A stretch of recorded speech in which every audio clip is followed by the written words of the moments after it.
Hi, welcome to Pittsburgh Sportsline. I'm Mike Migliori, joined by Chip Hayner, Smoke and Jim Frazier, and Al Levine, the Talking Machine. Got a great show for you tonight. A lot of things happening in the local sports world. And we're going to start off with our segment, What's on Your Mind? Chip, what's on your mind? What's on my mind today is Roger Goodell and the way that he manages the National Football League. He handed down a 2-game suspension to Nottingham Sue for this flagrant violation on Thanksgiving Day. And I'm just wondering, where does he get the idea that that's only worth a 2-game suspension? Albert Hainsworth did the same thing a couple of years ago, and he got a 5-game suspension. And this is a repeat offender, and we don't seem to be doing anything about it.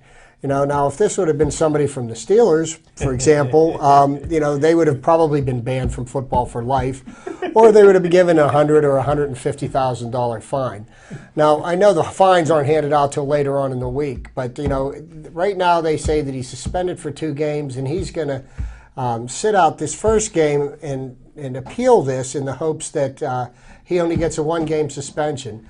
I think what Roger Goodell should have done to send a message to the rest of the players in the NFL is they should have suspended him for the rest of the season without pay and, hit him with a hefty fine as well.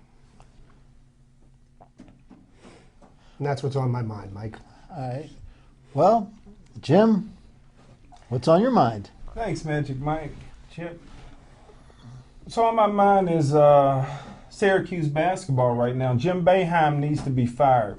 The reason for it is recently the assistant coach Bernie Fine, who was with the Syracuse program for 36 years, has been accused of sexually abusing young boys. And this is the reason why I say Jim Boeheim should be fired. Not only did he speak out in defense of his assistant coach, but there's no place. Now, I'm an NFL scout, and I've been all over the country, and I played college football. And there's no place on this planet where a ball boy travels with the team. And not only did the ball boy travel with the team, but he stayed in the same hotel room with Bernie Fine. So that reason alone, Jim Boeheim needs to be fired, if not going to jail with Bernie Fine. And the last accusation actually was in a hotel room in Pittsburgh. But moving on, the WPIAL finals. You deserve credit to a couple of teams. I only went 2-2. Clareton, Bad News Bears, unbelievable team. Blew out Stowe Rocks. I thought Stowe Rocks would win that game, but Clareton is 2 games away from breaking Braddock's consecutive game winning streak of 46 games. And if they win the state championship, they'll break that record. I thought that Jeanette would beat Aliquippa, and what a great game. Jeanette moved the ball all the way down to the 4-yard line in the 4th quarter with 3 minutes to go in the game, winning 7-6. They decided not to kick the field goal. They decided to go for a touchdown, did not get it. They did not think there was no team that could move the ball 96 yards on them in 3 minutes. Aliquippa did it like a true champion, threw a touchdown pass and won the game. I thought that Montour would blow out Knock. They did that. And I thought that North Allegheny would beat Upper St. Clair. The edge there, Upper St. Clair's all-star quarterback, Dakota Conwell, who's also a Pitt recruit, was unable to play in the game. And I thought that was the difference. North Allegheny beat them in overtime. Tebow! That's all I need to say there. Tebow is still doing it. He's the next Steve Young. I'm going to stick to that. Also, the backyard brawl was played. West Virginia, which I thought should have beat Pitt, beat them to death.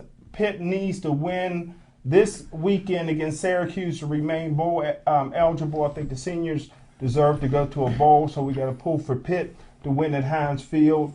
And last but not least, high school basketball season is on the way.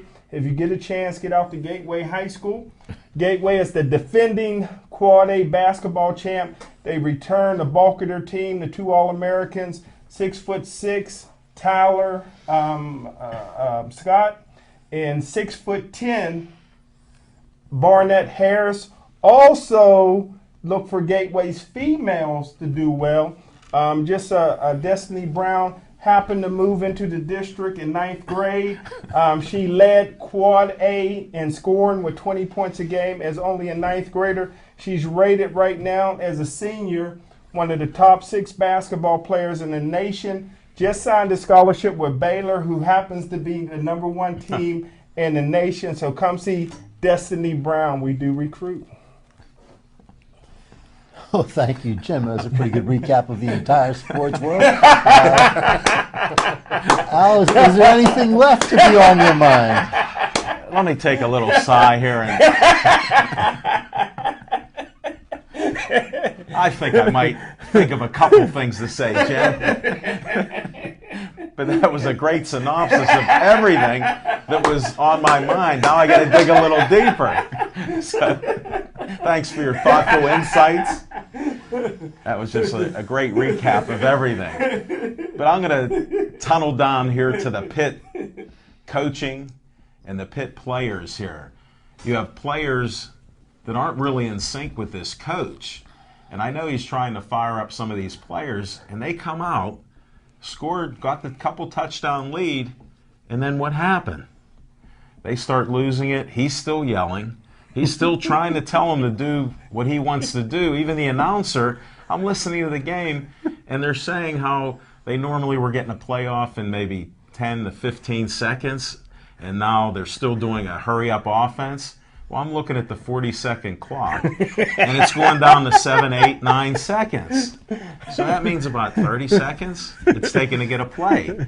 So, I mean, that's part of it. And then you have these linemen that are huge standing there waiting to play. So what are you going to have happen? After a while, they're getting tired. And then Palco, not Palco, that'll be the next subject. That's the other thing I'm tunneling down. Then what happened with Tino towards the end of the game? This is when you have to throw the ball away. Did you see the look on his face after the coach yelled at him and sent him out?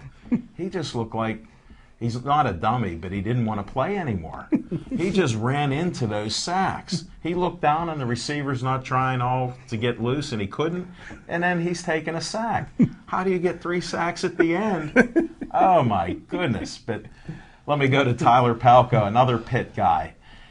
Look what happened there. They were saying that he would help us out some way, and I didn't think it would happen because I believe in sports as like a nice, clean type of environment, that there aren't any fixed sports.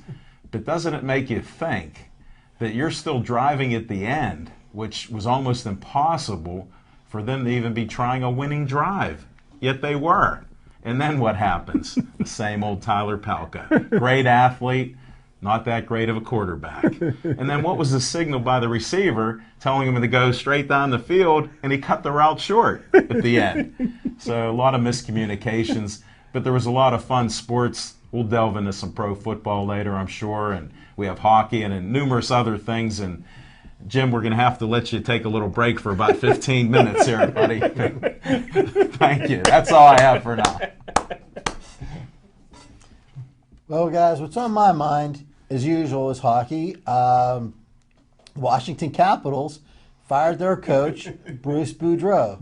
Bruce Boudreau was only the coach to get to 200 wins faster than anybody else in the history of the NHL. Took the Capitals to the playoffs. Didn't always do well there, but they did get there. They said that he had all that talent and wasn't doing anything with it. Maybe that talent's a little bit overrated. Maybe it was bad coaching. Who knows? But they replaced him with Dale Hunter. Dale Hunter was once called the criminal element in hockey. And I'll tell you what, he's not the biggest smenhead in the history of hockey. That guy's in Philadelphia's front office. But he's the second biggest smenhead in the entire history of hockey.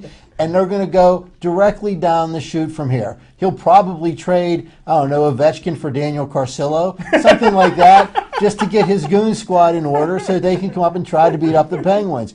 Well, you know what? The Penguins are pretty tough themselves. And the Washington Capitals are not going to be able to match them now. They've never been able to match them. And there is no way in the world that Dale Hunter is going to outcoach Dan Ballsma. Just never, ever going to happen. Washington Capitals, your season is over. And that's the way we like it. And that's what we've got.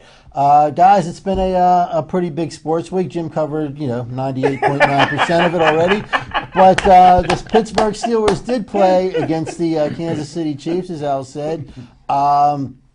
There was, I don't know, it was a pretty questionable game. I don't think the Steelers played very well. I know 2 weeks ago, or whatever, 3 weeks ago, Roethlisberger didn't play all that great, so he had a broken thumb. This week, he may need open heart surgery because he was a bum.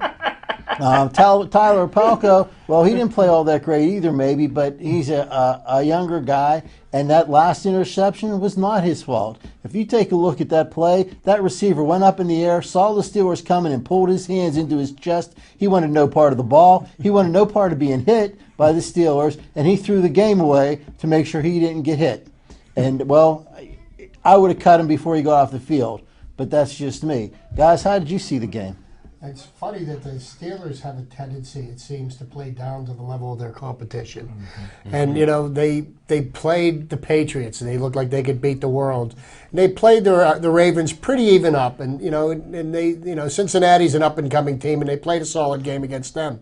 Now, all of a sudden, here comes the Kansas City Chiefs, and they I don't know where they were. They couldn't run the ball. They couldn't do anything right. It gives me some concern for this week because we have a big divisional matchup coming up this week. And then, the way I look at it, this is a must-win game for us. And if we play the way we did Sunday night, we could be in for a long afternoon on Sunday. And I agree with Chip. I mean, I call the Steelers the cardiac kids because no matter who they play, it's going to come down to the last fourth quarter. Big Ben loves to come from behind and get those John Elway type fourth quarter comeback wins. But the Pittsburgh Steelers is in some trouble because they're superior. They got superior talent, but those guys are a few splash players away from being out of it. You've seen it was a different game once Troy Polamalu, who's often injured, went out with concussion-like symptoms when he tackled the lineman on a tackle-eligible play. So if you lose a few key guys, Big Ben is a guy that's irreplaceable. He's the MVP of the team, the captain of the team. If he goes out, we lose automatically. But defensively, it's Troy. A lot of things that Dick LeBeau likes to run. They like to run through Troy. He got great instinct. He got great athletic ability. But Troy Polamalu is often injured, and you've seen the difference when Troy was out of that game. There's no doubt about it. He's had so many concussions, and he's not that big of a guy.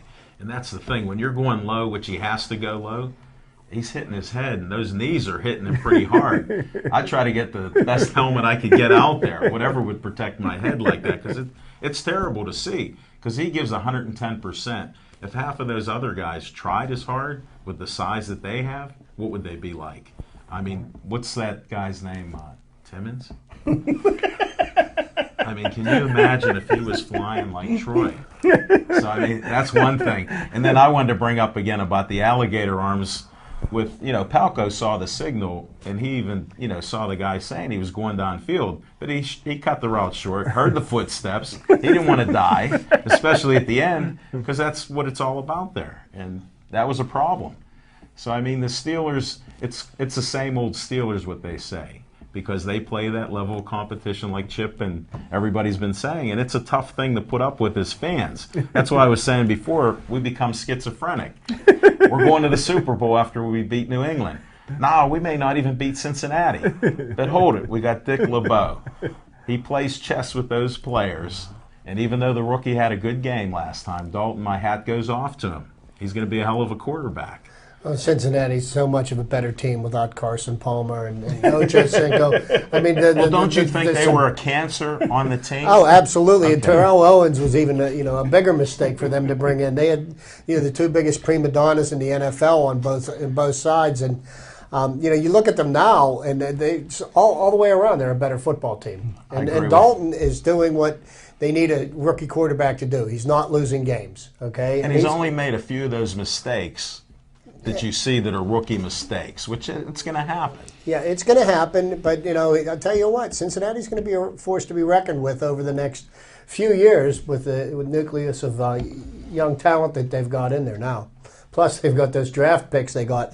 They stole from Oakland for Carson Palmer. Oh, my goodness. That's one of the greatest moves. I know. And if Oakland wins the Western Division, which they may win it by default. Hold it. Wait a second, Jim. I'll key up. Tebow time. Well, Tebow time. I'm impressed by what he's done, and I somehow seem to think that his bubble's going to burst at some point or another. Well, here, I have a question for you. Can he score 30, 35 points with Denver? Can they get up to that level? Because they may need that. With the way their defense is playing, he may not have to score more than 17 or 18 points a game. Denver's defense, that Von Miller is just playing lights out. You're right. But every time he's an impact rookie. They do throw a stinker in there once in a while, so you're going to have to get in the 30s. I don't see that right now with their offense. I mean, if it's close at the end, my money's on a winner like we talk about. We'd rather have a winner than some of these wannabes. So I do understand that. Well, I'll tell you, I hate to disagree with Chip. It's not nearly as fun as disagreeing with Al. But Whoa. I can't see. That's why I'm here. I know we're all homers here. Well, except me. But I don't think where you think that the NFL picks on the Steelers but not the rest of the league.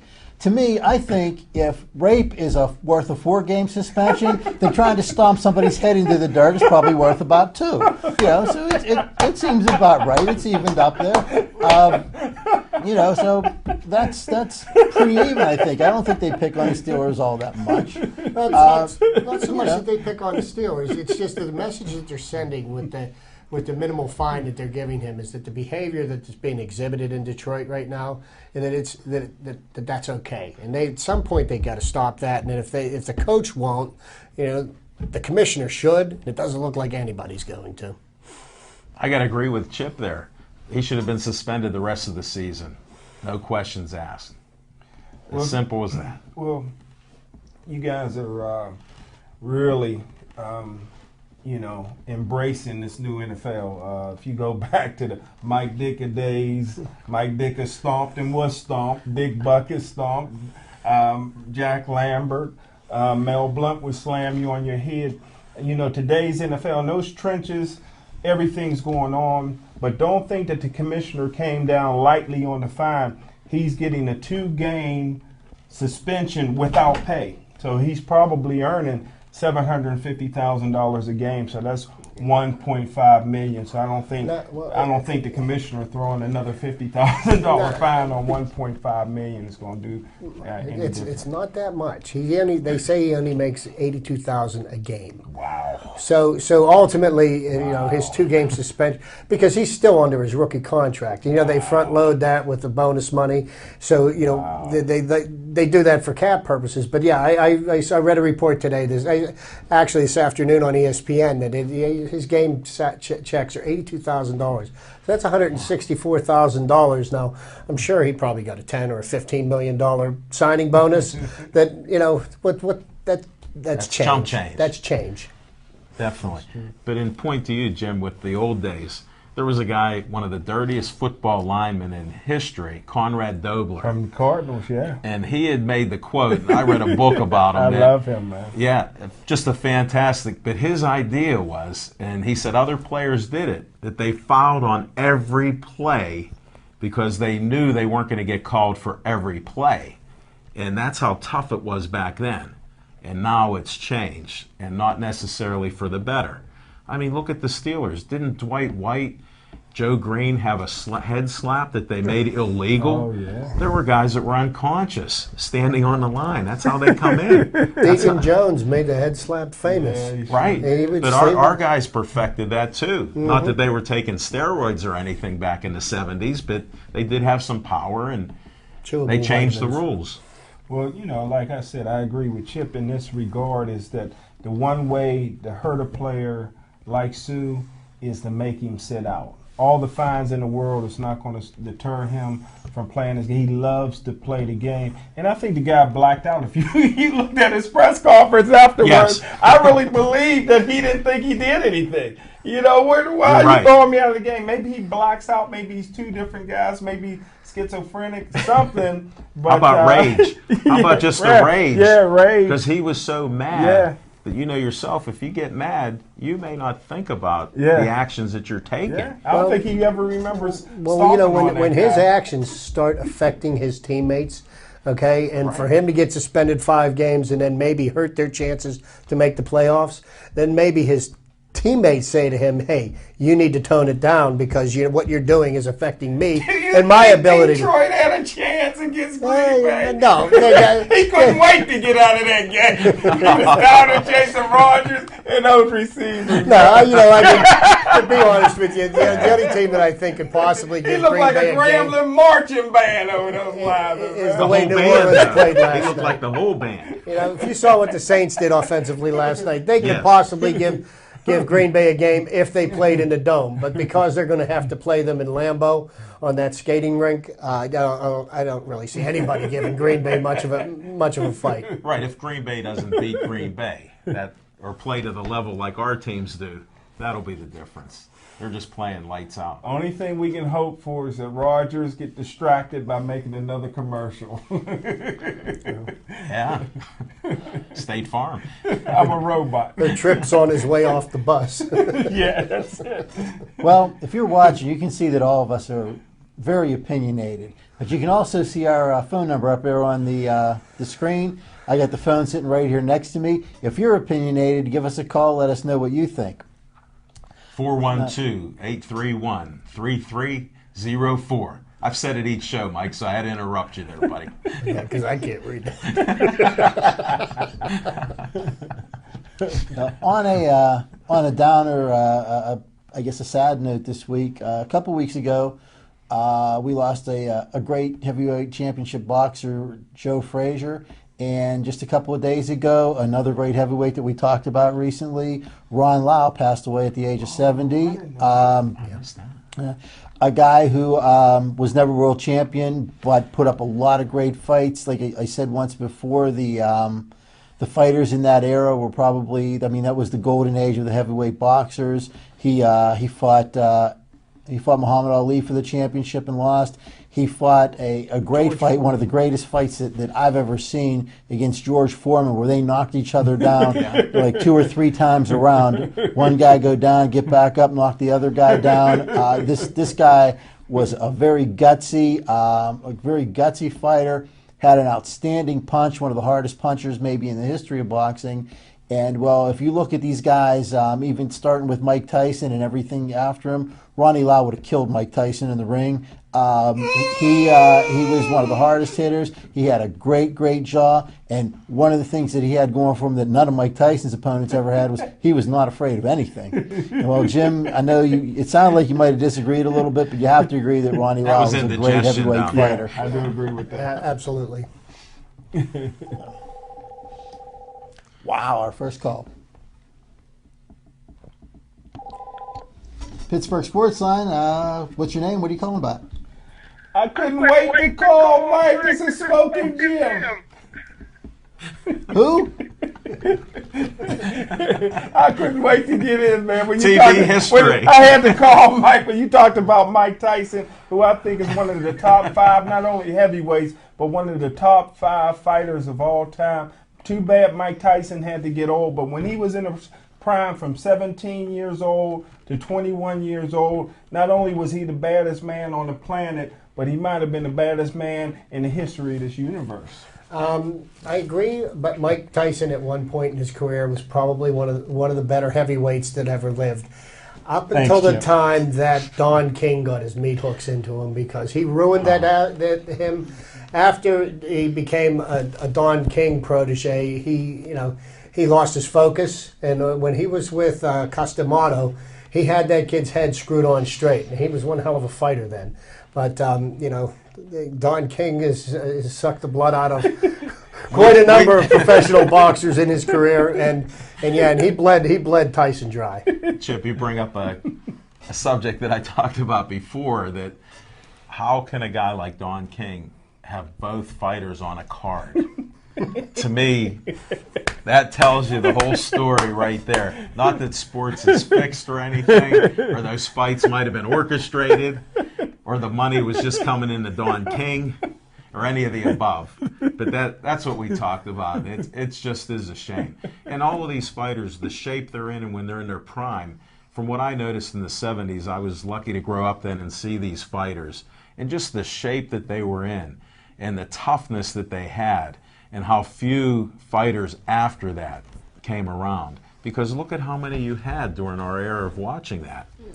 10, 12 fighters that were just unreal. I agree with that, and I think the best fight that could be put together right now is Pacquiao and Mayweather, and Mayweather's afraid to fight him because he doesn't want to look bad. He wants to keep his unblemished record, so he's the best fighter pound for pound. Right.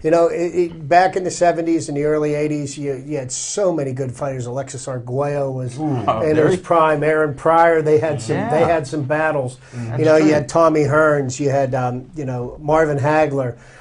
There was just Roberto Duran, Sugar Ray Leonard, and coming out of the Olympics. They had some great fights, one after another. But all the good fighters wanted to fight one another because they wanted to prove that they were the best. And now all we want to do is we want to protect our record. We want to protect our image so that I can keep on getting paychecks.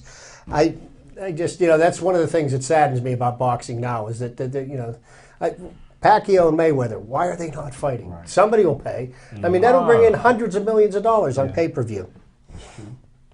Great points. Well, you mentioned some good fighters in there. One of them, though, I can tell you what, every time when I was in the Navy, I was getting ready to get out, Sugar Ray Leonard retired. When I re-enlisted, he come out of retirement. He ducked me for 20 years. So you can call it however you want, but I'm telling you, it's no coincidence. Again, in your mind, Mike. It's a fact. Every time I was getting ready to get out of the Navy, the man retired. I don't blame him. Those are facts. But when was your fight supposed to be? I didn't see that announcement. I didn't see when you were fighting him, though. Well, that's because you're not listening. When I was going to get out of the Navy, he retired. So the fight was never made. Well, I just want to clarify it. I understood. Maybe some of our listening audience didn't understand that. I think Magic Mike could have done a better job against Sugar Ray Leonard than Hagler did. Well, you're right. I would have killed him. Hagler only beat him. So that's a much better job. Ray Leonard was, again, as we've all agreed before, the most protected fighter in the history of boxing. I mean, what other guy could win one fight and win a title in two different weight classes? Yeah, those were great points. Anyway, enough of that. Back to some local sports. Sidney Crosby came back. Penguins have been playing great since then. And I guess right now they're playing against the New York Rangers. Looking at the Penguins, as long as Fleury's not hurt, as long as Crosby continues to play, and as long as Malkin continues to play, and no other major injuries, I think the Penguins are the best team in the league. Right now, Chris Letang took a nasty hit the other night, maybe a cheap shot. The guy that hit him, Petrosik, has been suspended for a couple of games. Yeah, I heard it was 3 games now. 3-game suspension. But Letang won't be playing tonight. Chris Letang's probably one of the best defensemen in the league right now too. That would be a major loss if they lose him for a long time. But the Penguins are very deep at defense. They're not so deep on the wings, but very deep in defense. I think this team is going to not only go to the Stanley Cup Finals, but win the Stanley Cup handily. I'm looking forward to the parade in June. But I think that this is the best hockey team in the league right now. I got to agree with Mike. I thought there would be a transition period when Sid Crosby came back, and the Penguins are playing excellent hockey before he came back, and they just haven't missed a beat. And if they are not the odds-on favorite, I don't know who is. But the depth in defense is evident. But I mean, if you look at the centers that the Penguins can put out on every line, I mean there isn't. That's about as good a trio as you can put out there. Stahl has actually raised the level of his game this year and has, become much more of a contributor. And if I don't see a team that's more of a favorite for the cup this year, then I must be blind. And I wouldn't be surprised if Crosby at the end of the year winds up in the top 5 in all the scoring. By the end of the year, I'm thinking by the end of December. I'm betting, like I said last week, that he catches them before the end of the year and does win the scoring title. And then there were a couple plays that were sort of questionable, like the play that they're bringing up a lot on the TV for sensationalism with Crosby defending his goaltender. Look at the guy was on top of Fleury, and you got a guy coming back off of a concussion injury, willing to sacrifice himself and fight for his goaltender. I mean, and they're trying to make a big thing out of Crosby doing this. I don't see the logic there, and I think they are just picking on him because of who he is. If it was anybody else, it wouldn't even be at that point. He is the greatest player in the league at this time. Let him go. He served his penalty minutes. That's all that should happen. And move on. And then, did you guys see when Stahl, Crosby, and Malkin were on the ice at the same time? Unbelievable with what they were doing there.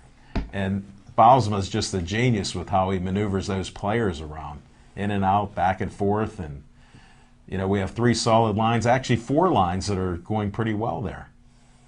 Yeah, that must be nice to be able to reach in your back pocket and pull out Stahl, Crosby, and Malkin when you're down by 1 goal with 5 minutes left in the third period. You're just about guaranteeing what's Bob Airy called the 2-headed monster? What was the 3-headed monster? Well, I guess a couple comments on the things that we just covered here. First, Chip, you're right. They've got Sidney Crosby, Jenny Malkin, Jordan Stahl, which are 3 great centers. But you know what? Don't underestimate Joe Vitale either. Joe Vitale, this is his rookie season.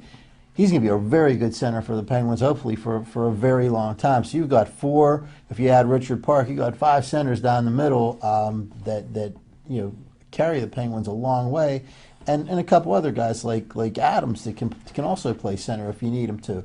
So they're really good down the center. I have no problem with the wingers. People say need to get a wing for this guy, need to get a wing for that guy.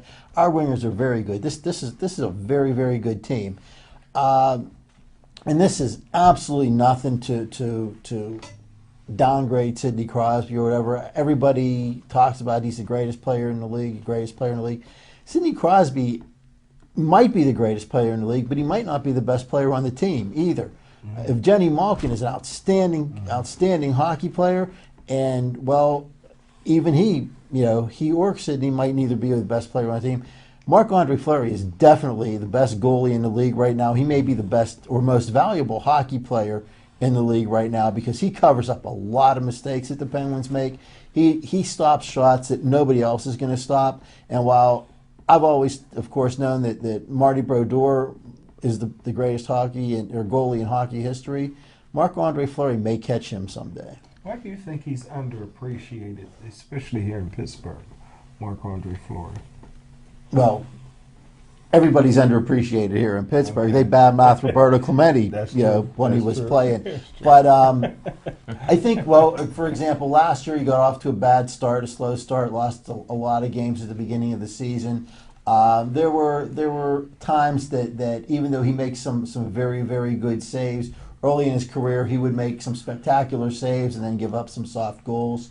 And it's like everything else in the league. Even when Terry Bradshaw was the quarterback, the second string quarterback was most valuable player or most popular player in Pittsburgh. It's just the way it is. Because he's the goalie, when they would go into a bad streak, people would assume that it's his fault. But I don't think that happens very much anymore. And another thing about Fleury is if you compare him to the previous guys like Tom Barrasso, who had probably developed his personality at a car crash. Marc-Andre Fleury, nothing bothers him. He a couple of years ago in the Stanley Cup Finals, he lost 5-0, gave up 5 goals, lost 5-0 to the Detroit Red Wings, came back and shut them out, or threw a great game the next game. Well, to speak to Marc-Andre Fleury, you say he's kind of unflappable, and it doesn't seem like he's passionate, even though he does play with a passion that's unequaled. I think what he has learned to do now is that he doesn't have the lapses in concentration, and I think when he would make an incredible save and then he'd give up a soft goal, I think his mind would wander, and he seems to be focused for the full 60 minutes of the game now, and it's incredible what he's doing right now because it sure is fun to watch. And the most talented hockey player that I've ever seen played here in Pittsburgh, and that's Yager. You guys think that he was underappreciated as well during his time here? They don't talk about him much. What a talent he was. He was a talent, but he was a prima donna. He played on one of the greatest teams that ever played. The back-to-back Cup champions with Mario Lemieux. Yager was very fortunate to ride along.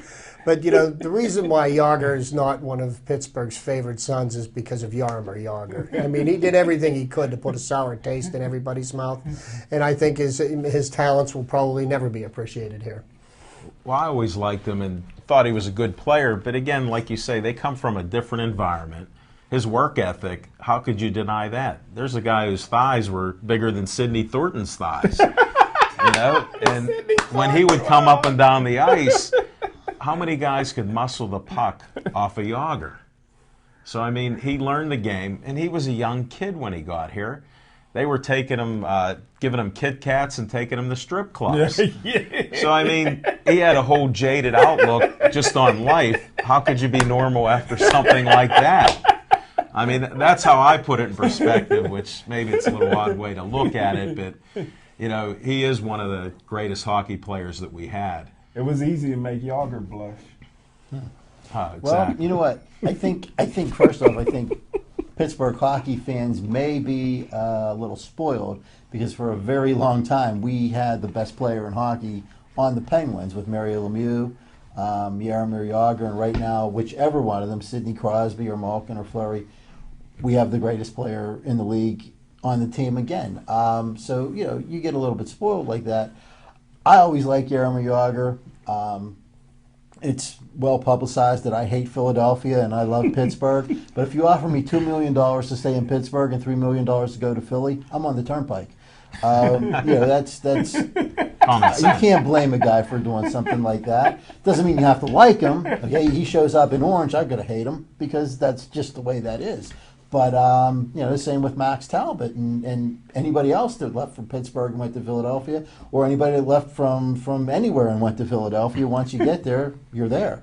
But, I think that Yager was a great player, and maybe, who knows? I mean, he didn't have the personality that people around here like. But, again, that's always been. It's not just him. It's been with a lot of other players. It's very, very rare that you see a player leave Pittsburgh, come back to play, and not get booed. The only guy that I can think of right now is Ronnie Francis, who everybody loved when he was there, and everybody still loved when he came back when he was playing with Carolina Hurricanes. And now, even as a coach, if they show him up on the screen, he gets an ovation. Or he's not a coach now; he's in the front office somewhere. But if he happens to be in the building and they put a picture of Ronnie Francis up on the big screen, people cheer. I don't know what that difference was. I know he was very active in the community and everything, and he was pretty much a quiet guy. He didn't sit around talking about. Did he hand out turkeys in the hill for Thanksgiving? I don't know how far back that tradition goes, Jim, but I'm sure that if it did, I know he was real big on getting Make-A-Wish set up here in Pittsburgh. Oh, that's good. Do you think? Oh, go ahead, Chip. Well, I want to touch one more thing on Jaromir Yager, and then I'm going to leave him alone. And I agree with everybody that he was an extremely talented hockey player. The only problem I had with Yager was that when Mario his semi-retirement or when he was gone, the team became Yager's, and Yager couldn't take them anywhere. He wasn't like the leader like Mario was or like Sid Crosby, has been. It was just he was great statistically, but he just didn't have a way of rallying the team around him and making the people around him play better. He was more interested in padding his stats, and that's what I think one of his biggest flaws were. Now, one of the things that you touched on earlier is Yager came here as a very young player. And, his first 2 seasons in the league, he won the Stanley Cup. He probably he might not have realized that, hey, that doesn't happen every year. But because he came as a young player and was never in a leadership position, I think it's hard to make, decide, okay, this is, now you're the leader. I mean, it's your team. He may not have been ready for that. And you know what? It should have never been his team, because there were still guys like Ronnie Francis here who was a great leader and a great captain.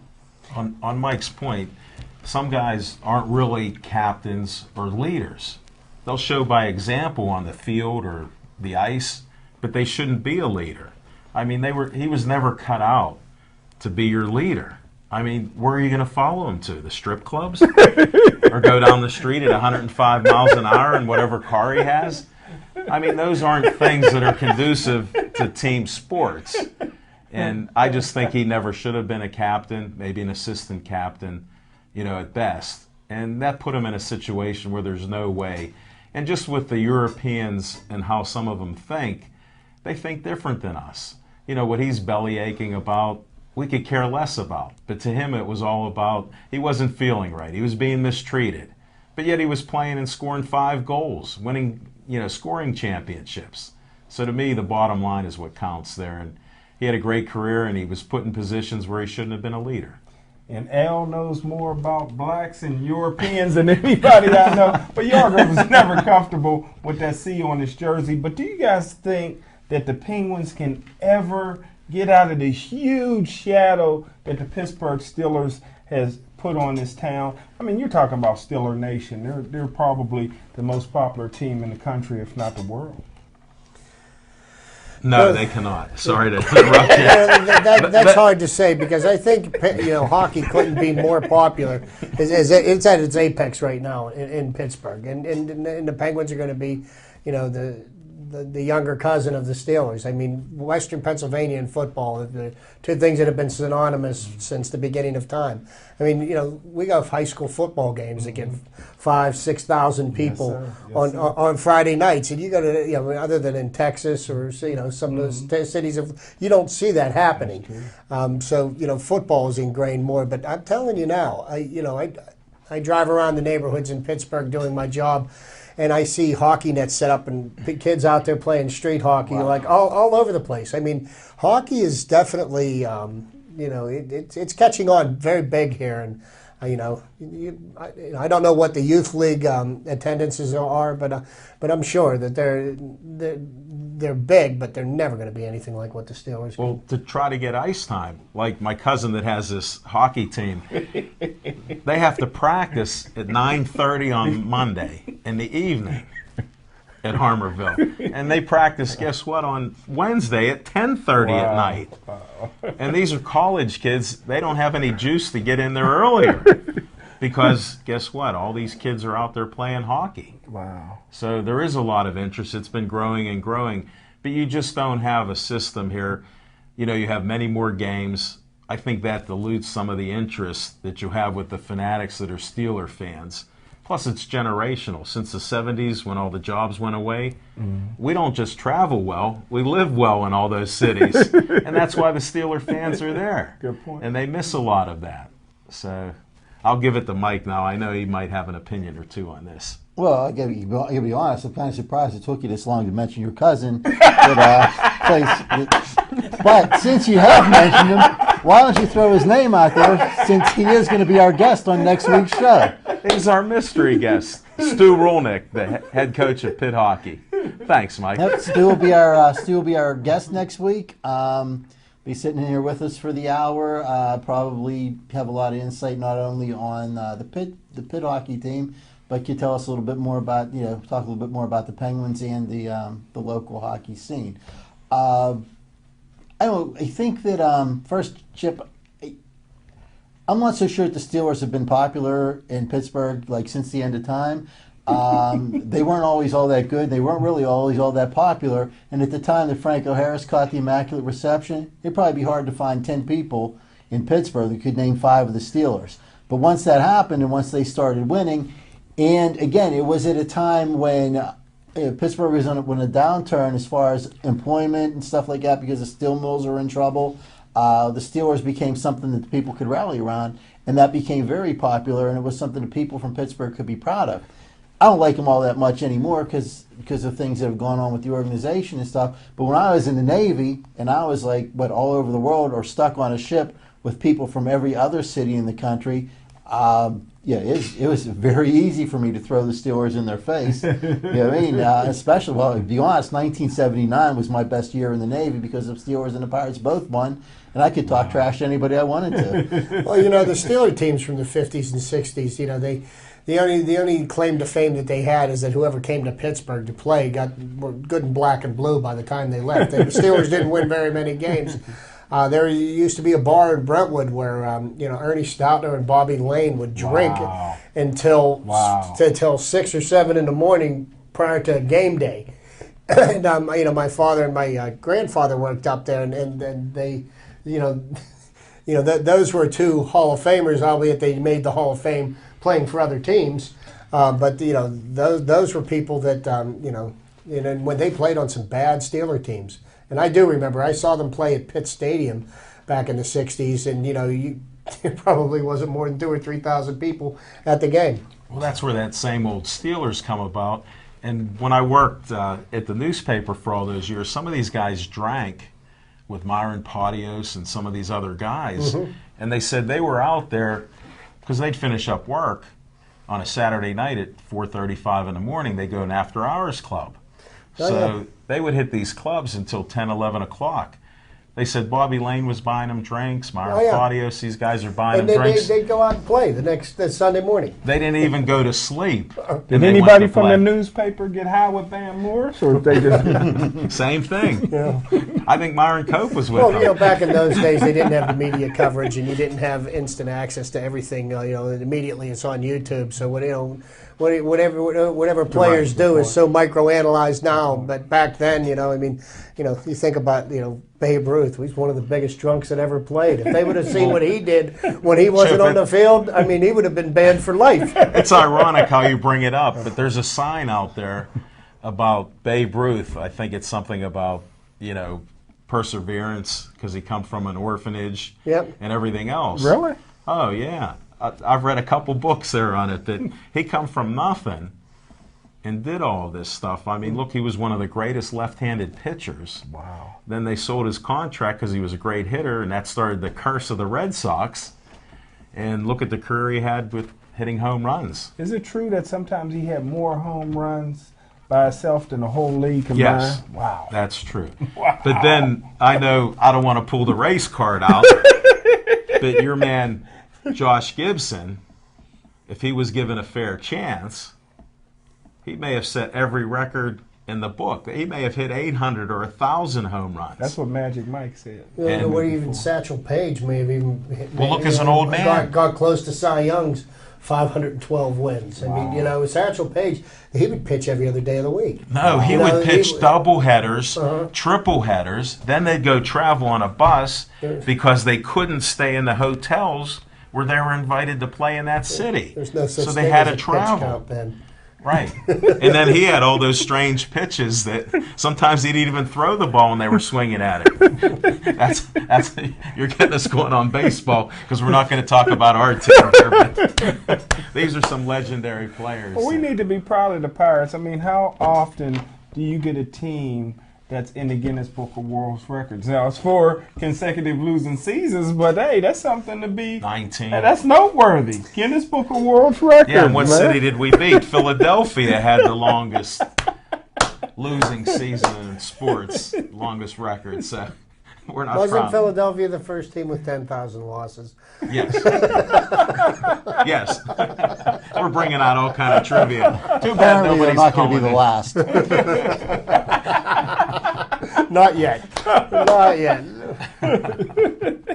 Not until after opening day. I'd like to just speak to one of the points that Jim brought up in his opening rant.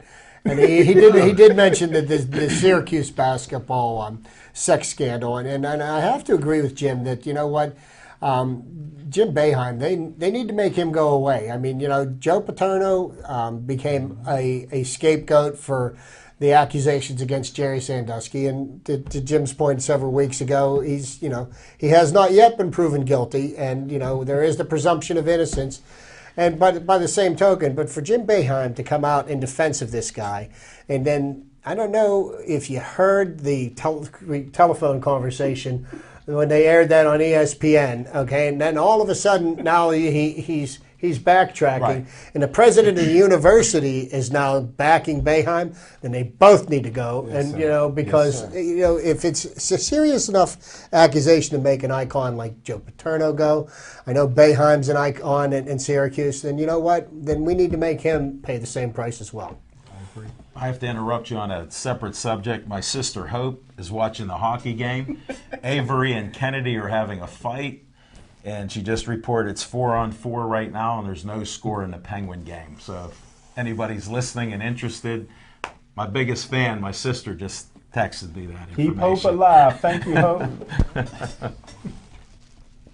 That's our Penguin update. Well, as far as Boeheim, let me tell you what. If Jim Boeheim would get fired because of this today, within 2 days, some guy that's never ever heard of Coach Fine, has never been to Syracuse, but has the misfortune of being the coach at, say, North Carolina State, he's going to get fired too, because Boeheim won't be without a job for 3 days. Some other school will hire him within, they don't care what's going on. College basketball is not even quite the same as college football. But to be honest, if Paterno wasn't 106 years old, some other school would have hired him already too. Look how quickly Rich Rodriguez got hired by Arizona. And that's a nice pickup by Arizona. I love it. I love it. I wish Pitt would have got him, but he's a great coach. Yeah, I mean, there's people that if you're the athletic director at some school, your job depends on what these coaches do. Mm-hmm. If you've got a coach like Jim Boeheim, you don't get rid of him if you don't have to. They bring in a lot of money. That's the other part of it. Plus, they recruit and bring a lot of these people in. They're the highest paid employees by most of these universities, which is, they're supposed to be student athletes, but, we know why they're there. Speaking of highest paid coaches, Urban Meyer's getting $7 million a year to coach Ohio State. My goodness, that's more than NFL coaches are getting. That's just unbelievable. He should be getting paid that much for bringing his good name into that den of iniquity up there. Who knows what those kids are going to do to get him fired next year? Plus, because of Ohio State's reputation for paying their players, they're going to get that money from somewhere. Somebody's going to leave those envelopes under their pillows. Well, maybe he might be able to cut down on it because maybe he can throw some of his money around and keep him in the home instead of letting him out on the campus running free. That may just help out a little bit. We'll have to see what happens there. But it's nice that he's healthy again, doesn't have any health issues, is making all that money. That just shows you the nature of the beast in college football. Well, the nature of the beast is this. You win 2 national championships with Tim Tebow. Tim Tebow leaves for the NFL, then all of a sudden you're Fred Sanford. You're having a heart attack every other week. Great point. Once Tim Tebow left, all of a sudden Urban Meyer wasn't the same coach. But the one good thing is there's an overabundance of talent that comes to Ohio State, so he should be okay with an inferior Big Ten conference. Oh, definitely with how they play. Well, he really only has to win 1 game a year. You go beat Michigan and you keep your job forever. And they didn't do that well this weekend doing that. And how about that Denard Robinson? Yeah, he started to settle down a little bit, passed, had a little more discipline. And then he ran when he needed to. Well, I don't want to talk about midgets at quarterback, but he's not. It may not be an NFL quarterback at 180 pounds at best. Yeah, they called him out coming out of high school shoelace because he never tied his shoes, but he was still fast and dominant. But I think the one thing we got to talk about, and people see me wearing Syracuse hat. Yeah. I mean, not Syracuse, but Wisconsin had a lot, and Penn State really took it on the chin by a tough, hard-nosed Wisconsin team. Too bad those guys got a couple losses. I would love to see Wisconsin in maybe the BCS game. Well, that Russell Wilson, that got to be your type of quarterback then. Yeah, I like athletes. He's a John Elway type, being that he played pro baseball and he played high-level college football. But nobody's talking about a kid that runs the football for him, Ball, who is only 5 touchdowns away from tying Barry Sanders' record of 39 touchdowns in one season. That guy should be up for the Heisman. That's right, incredible. Monty Ball. And he won't even get mentioned for it, and that's the Oh, sad no. part of Yeah. it. You know, because everybody's already got the luck penciled in, and I'll be honest with you, I don't think he deserves it. You know, I mean, How are you going to let him get by on luck? Wait a second. He hasn't missed a luck call on every show. Go ahead, Jim. No, Take it away, Jim. We're winding down, but I agree that Luck doesn't deserve the Heisman. what about this kid in Houston, Keenum? I like him. You know, I mean, he is lighting up the boards, and here we got another undefeated team. That's where they ranked about 10th right now. Oh yeah. Oh, that You BCS. know, and they're not going to get a chance to display their. You know, you can say that they have played soft opponents or whatever you want, but you know what? They played who they played. They've won every game. You know, they should get much better recognition than being as far down in the polls as they are. I don't care who your opponent is. If you're undefeated, you're undefeated. And if there's only 2 undefeated teams in the NCAA, then I think those are the 2 teams that should play for the national championship. I agree. Well, while we're on it, Jim, being the scout that you are, who do we like for the Heisman?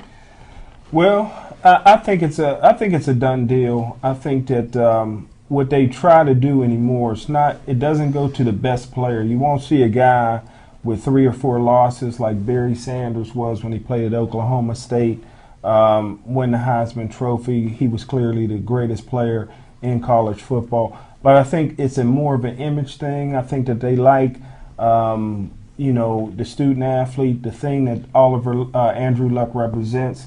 Is a kid that got an engineering degree in 2.5 years. He goes to Stanford. Very intelligent young man. His dad played in the NFL. Is currently the athletic director of West Virginia. So I think it's Luck and everybody else. If I was voting, it would be the running back from Alabama, Trenton. I think that he is a guy who deserves the Heisman Trophy this year, especially since Alabama and LSU, whether they lose or not, still going to play for the national championship. So that would be my vote. You don't think Kellen Moore deserves to be given any recognition? If you look at the body of work that he's done, 17,000 passing yards. Yeah. The yardage, but look at the number of wins that he's had as a starting quarterback, and that's pretty much unmatched. Now that may not reflect necessarily on this year, but shouldn't the award somewhat recognize your achievements? I mean, and then because he plays for Boise and nobody ever sees him on TV.